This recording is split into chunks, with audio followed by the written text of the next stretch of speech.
Howdy folks, and welcome back to World of Tanks with the mighty jingles. Just a quickie for you today, a single battle replay, but trust me, it is a good one. And the reason you're getting a quick video today is because as soon as I finish doing this video, I then have to get hard at work at editing and rendering my Armoured Forces preview video. But why are you working on two videos at once, Jingles? Just show us the Armoured Warfare footage already. Well, I wish it was as simple as that. Unfortunately, Armoured Warfare is covered by a non-disclosure agreement, and it's probably going to be covered by a non-disclosure agreement for a good long time.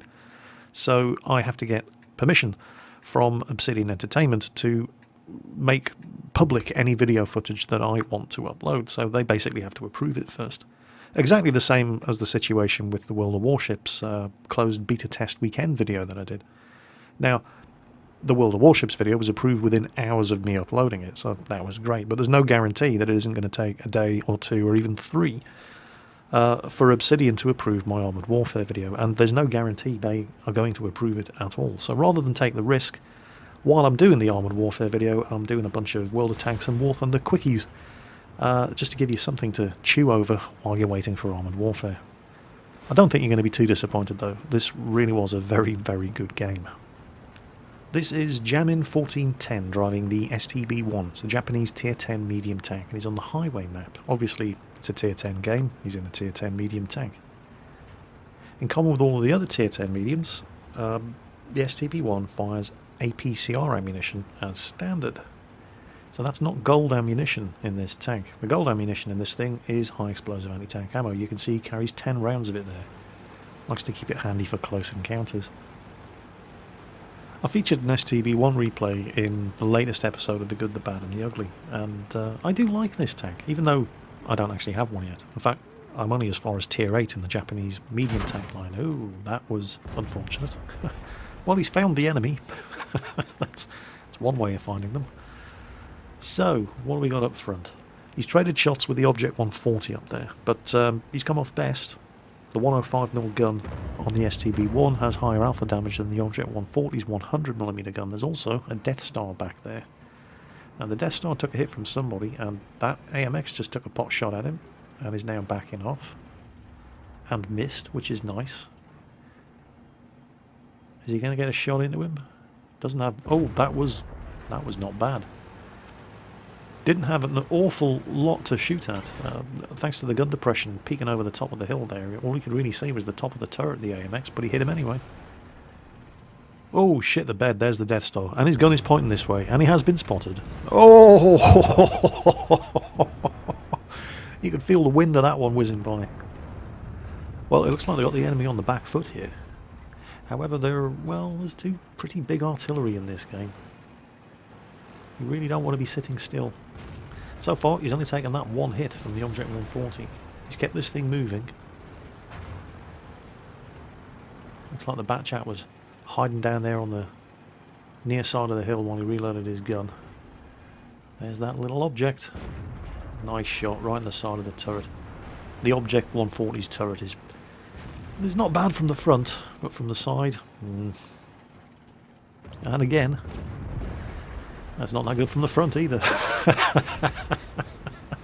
And he's down. Okay.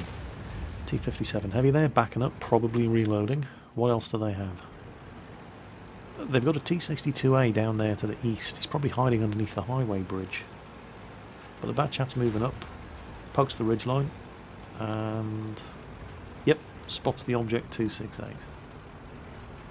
Not interested in getting shot at by the Object, but it looks like... oh yes, taking flanking fire from the T-62A. There he is.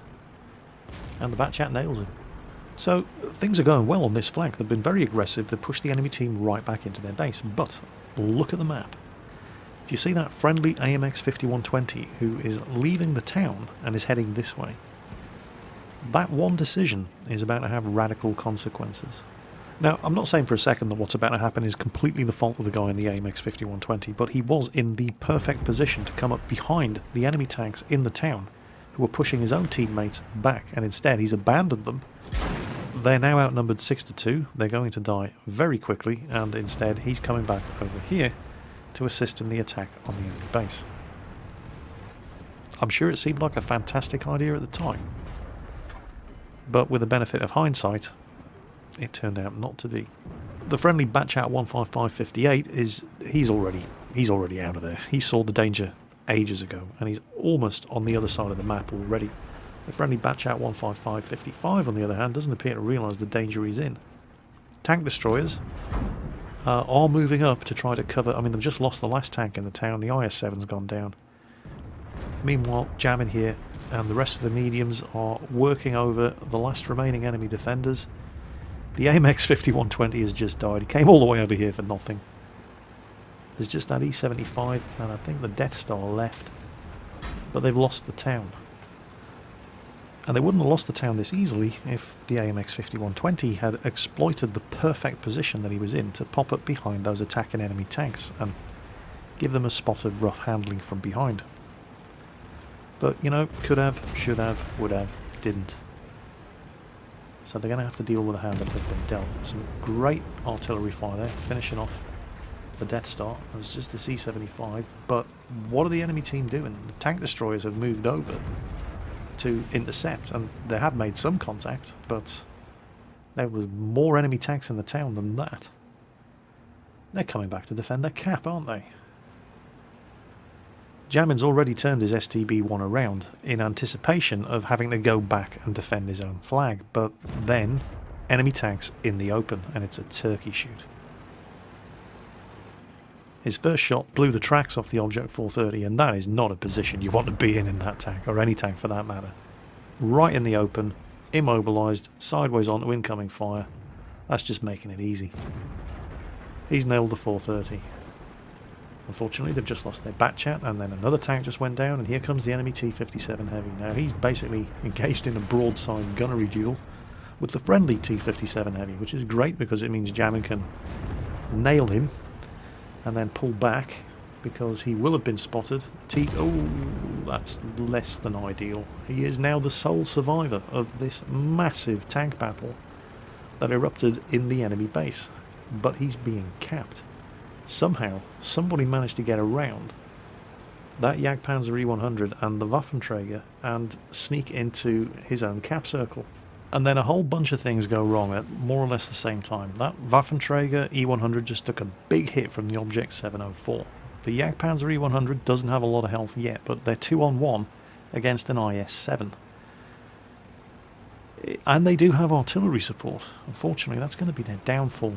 The Object 704 pops up, spots Jammin and kills the Waffenträger. Jammin has to keep going for the cap. He can't afford to get involved in the fight in the town or they're going to lose to cap. So he stays to the low ground and he motors for his own cap circle. But the Jagdpanzer E100 does not have a lot of health, but he does have artillery support against the IS-7, and that's more or less when the next thing goes wrong, because that was a little too close artillery support for comfort, and he has in fact been team killed by the Batchat 15558. Now, we don't know exactly what happened in the town. It could be that the IS-7 had managed to get around the side of the Jaegeru and was about to unload a shot into him, and he was going to die anyway unless the Batchat took the shot. But what we do know is that there's an IS-8 in the cap circle. Jammin puts one into him. Oh, backs up, tries to take the shot on the turret. The STB does have a pretty bouncy turret, but that one managed to go in, and then artillery manages to redeem himself by nailing the IS-8. So just an IS-7 and an Object 704 to deal with. And Jammin does have artillery support, but he's probably not going to want to get too close to the enemy. Based on previous experience in this game of what happens when you get too close to an enemy tank with this kind of artillery support. There's the IS-7, and he hasn't been spotted. He didn't get spotted until he fired, now he has. Don't know where the Object 704 is though, and the Object 704 is a remarkably sneaky vehicle. If he has any sense, well, he could be doing one or two things. He could be lying in the bushes up there, just waiting for the IS-7 to spot Jammin's tank and then take the kill shot, or he could be trying to sneak around. And you can see Jammin casting a few nervous glances over there to his right, but he knows he has to try to light up this IS-7 for his artillery, but at the same time, if he gets close enough to detect the IS-7, the IS-7 is going to detect him, and the 704 could be waiting for exactly that moment. but his spider sense is tingling. He comes around for a quick look. He really doesn't trust that Object 704. And sure enough, there he is.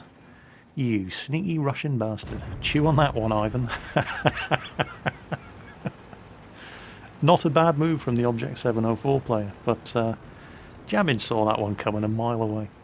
Now all he has to do is spot the IS-7. While keeping him at arm's length, he does have 2 artillery backing him up. But he's going to have a go. He's loaded heat in anticipation of shooting at the front of the IS-7. And there he is. Oh, and it's the side. And he fires heat. And all it does is blow his tracks off. APCR would have killed him, but he's immobilized. Come on, Artie. Do it. Do it. What are you waiting for? There he is. Not a bad game at all. Results of that game? Well, isn't going to come as a great surprise to anybody that that was an ace tanker badge. But high caliber, he did almost 6,000 damage. Defender and Confederate. Okay, he was a top tier tank, but he did nearly 6,000 damage. And what's more impressive isn't so much the damage he did, as what he did the damage to. There were only 4 tanks on the enemy team that he didn't put a shot into, hence the Confederate award to go with his 4 kills. 24 shots fired, 20 hits, 19 penetrations, 5,902 damage, 11 enemy tanks hit, and 4 kills. Special mention to the Object 704 driver on the enemy team, who had a blinding game as well. Unfortunately, somebody has to lose. So, big thank you to Jammin 1410, having a cracking game in the STV1 on the highway map. And that's it for today. Now I have to lock myself back into the editing suite and get to work on the Armoured Warfare preview video. I hope to be able to show you that in the next couple of days. Providing, of course, that Obsidian Entertainment approve it for public release. So, fingers crossed. And in the meantime, take care, and I'll catch you next time.